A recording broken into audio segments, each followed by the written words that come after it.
আমার কলিজার ভাইয়ের, আজকে সূরাতুল আল ইমরানের 16 এবং 17 নম্বর আয়াত থেকে আমি কয়েকটি কথা আপনাদের সাথে শেয়ার করি। আল্লাহ রাব্বুল আলামিন বলছেন, আউযু বিল্লাহি মিনাশ শাইতানির রাজীম, বিসমিল্লাহির রহমানির রহিম। الذين يقولون ربنا إننا آمنا فاغفر لنا ذنوبنا وقنا عذاب النار। আগে প্রথম আয়াতটা বলি। আল্লাহ পাক বলছেন আল্লাযীনা, যারা ইয়াকুলুনা বলে, রব্বানা, আয় আমাদের রব।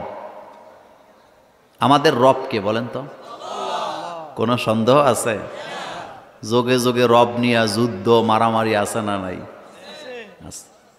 ফেরাউনের সাথে যে মুসা আলাইহিস সালামের যুদ্ধটা শুরু হইল, এটা কি বাড়ি গাড়ি নিয়ে শুরু হয়েছিল? রাজত্ব নিয়ে শুরু হয়েছিল? না, শুরু হয়েছে কি নিয়া? হযরতে মুসা আলাইহিস সালামকে আল্লাহ পাক বললেন ফাইন্নাহু তাগা, ফেরাউন তগা হয়ে গেছে, তুমি যাও ফেরাউনকে দাওয়াত দাও। ফেরাউনকে যখন দাওয়াত দেওয়া হলো, ফেরাউন প্রথম কথাটাই বললেন, ফামান রব্বুকুমা ইয়া মূসা। ফেরাউনের রাজদরবারে হাজার হাজার মানুষ তখন উপস্থিত ছিল, জাদুকরেরা ছিল, ফেরাউনের নিরাপত্তা বাহিনী ছিল, সেনাবাহিনীও ছিল। ফেরাউন তো সকলকে প্রশ্ন করে নাই, প্রশ্ন করছে একজনকে, কিন্তু একজনের প্রশ্নের ভিতরে দ্বিবচন লাগাইয়া দিছে। ফেরাউন বলতেছে ফামান রব্বুকুমা ইয়া মূসা, ও মূসা তোমাদের দুইজনের রবকে। তার মানে বোঝা গেল ওই জায়গায় উপস্থিত জনতার মধ্যে আল্লাহকে রব মানার মতো 3 জন 5 জনও ছিল না, শুধুমাত্র 2 জন ছিল। যার কারণে জিজ্ঞেস করতেছে ফামান রব্বুকুমা ইয়া মূসা, ও মূসা তোমাদের 2 জনের রবকে। হযরতে মূসা আলাইহিস সালাম ব্যাখ্যা দিতে পারতেন, কোনো ব্যাখ্যা দেয় নাই। তিনি এক কথায় বললেন রব্বুনাল্লাযী আ'তা কুল্লা শাইইন খালকাহু সুম্মা হাদা, আমাদের রব হচ্ছেন তিনি যিনি আমাদেরকে সৃষ্টি করেছেন, চলার জন্য হেদায়েত দান করেছে। যেরকম সুবহানাল্লাহ। আমাদেরকে সৃষ্টি করছে কে? আর দুনিয়াতে চলার জন্য রাস্তা তৈরি করে দিয়েছেন কে? হেদায়েতটা আল্লাহই দিছে। হেদায়েত এমন এক নিয়ামত,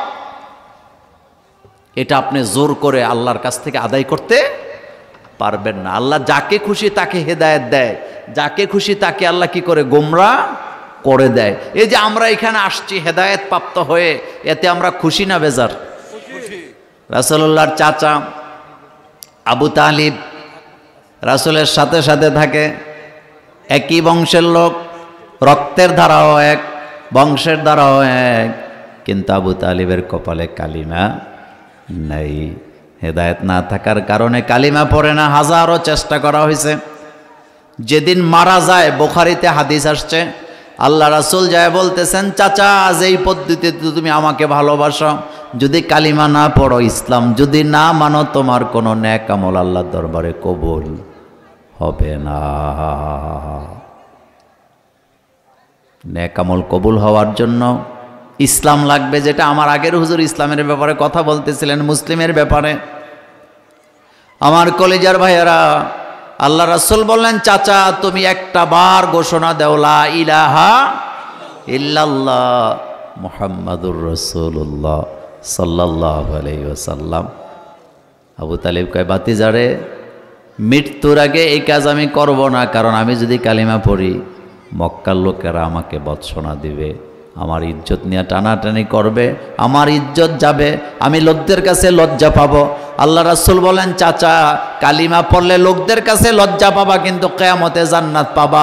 আর দুনিয়াতে যদি তুমি কালিমা না পড়ো, জাহান্নামের আগুনে জ্বলা লাগবে, যে আগুন দুনিয়ার চেয়ে আরো পাওয়ারফুল আগুন।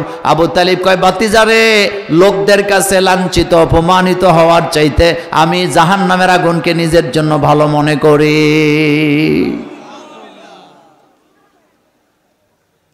কপালে কি নেই? রাসূল কয়, চাচা ঠিক আছে, আপনি আমাকে শোনায় কালিমাটা পড়েন, আমি কারো কাছে বলবো না। কয় সেটাও হবে না।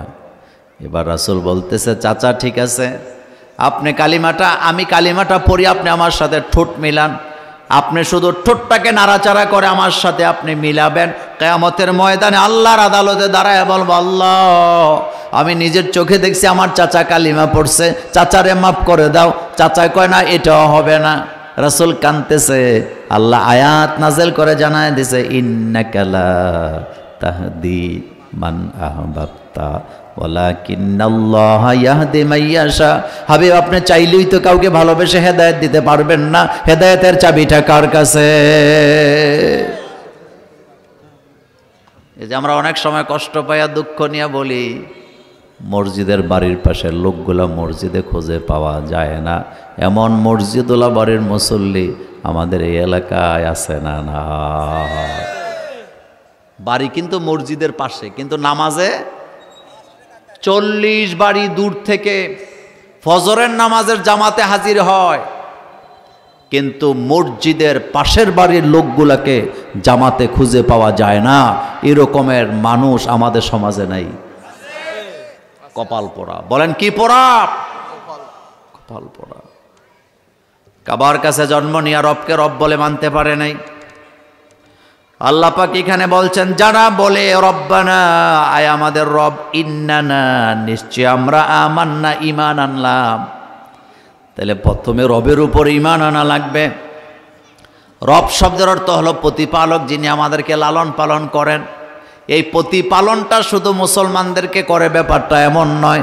পৃথিবীতে যত মানুষ আছে সমস্ত মানুষের রব কয়জন? তিনি কে? এক কথা আল্লাহ পাক বুঝাইয়া দিয়েছেন, কুল আউযু বিরাব্বিন নাস। পারেন না সবাই? পড়েন, কুল আউযু বিরাব্বিন নাস মালিকিন নাস ইলাহিন নাস। নাস বললে শুধু কচুয়ার মানুষকে বুঝায় না, বাংলাদেশের মানুষকে বুঝায় না, শুধু মুসলমানকে বুঝায় না। নাস বললে পৃথিবীর সমস্ত মানুষ এটার ভিতরে আছে না? না। আল্লাহ পাক বলছেন, কুল নবী আপনি বলেন আউযু বিরাব্বিন নাস, আমি আশ্রয় চাই মানুষের রবের কাছে। তার মানে বোঝা গেল মানুষের রবকে, সমস্ত মানুষের মালিককে, সমস্ত মানুষের ইলাকে একজন।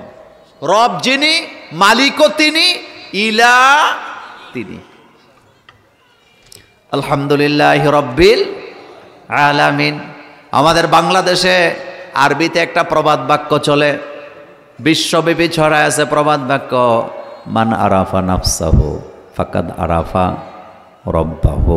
এমন একটা প্রবাদ বাক্য আরবিতে আছে না? নাই। এটা কিন্তু হাদিস না, এটা একটা প্রবাদ। মান আরাফা নাফসাহু ফাকাদ আরাফা রাব্বাহু। যে ব্যক্তি তার নফসকে চিনল সে তার রবকে চিনল। কিন্তু এই প্রবাদ বাক্যটা হওয়া উচিত ছিল মান আরাফা রাব্বাহু ফাকাদ আরাফা নাফসাহু।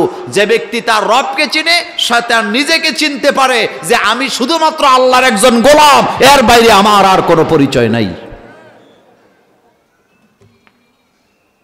এখন আপনাদের কাছে আমার একটা প্রশ্ন আছে।